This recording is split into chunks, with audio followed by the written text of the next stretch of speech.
Daily vlog number 158. I'm here for one more year. Yes! One of the things that's usually announced at our annual conference, which I attended last week, were the appointments of all of the different pastors in all of the different districts. I'm happy to say that I've been reappointed to my two churches for another year. We Methodists only serve 1 year at a time. 1 year at a time. Well, I'm happy I don't have to pack up a house or say goodbye to these fine folks. I can just continue to do ministry here and hopefully help these churches to grow. This is just going to be a short vlog because I've got a bunch of stuff I still have to do. We have my one church's summer kickoff barbecue, and I've still got a couple of things I've got to square away before that starts. But if you're in the area, consider yourself invited. Service at 11.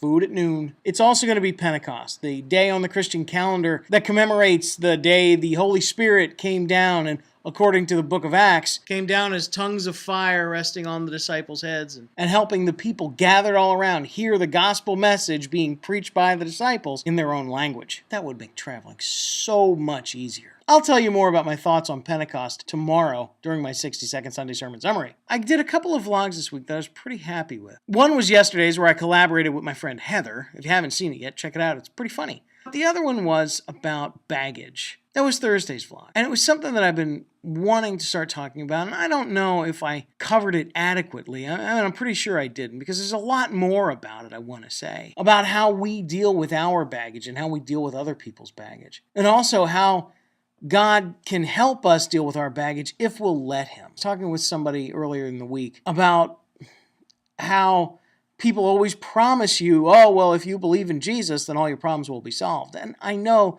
that's not really true. I mean, yes, life is a lot better following Jesus. I think so. I know so many Christians who would agree. But it doesn't mean that all of my baggage gets shipped off immediately. I've been a Christian technically all my life.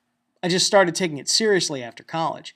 And I can tell you that sometimes the dealing with the baggage portion of our faith takes years and years and decades. It's a lifelong process, frankly. And there's some things that we may never get rid of. There's some insecurities we might not get over. There's some hurts from the past that we might not get over. There's a lot of stuff that we may not be able to process out throughout our walk of faith. But the one thing I will say is that Jesus actually kind of redeems that stuff. He kind of, at least for me, and if for you as well, by all means, let me know in the comments below. But for me, just knowing God through Jesus, knowing the work of the Holy Spirit in me, that Spirit we celebrate at Pentecost, tongues of fire, just knowing that and having Him work in me has really kind of helped me handle my weaknesses. There's a lot more I want to say about it, and I will, perhaps next Thursday. But for now, I just want to say that I am just so thankful for how God has helped me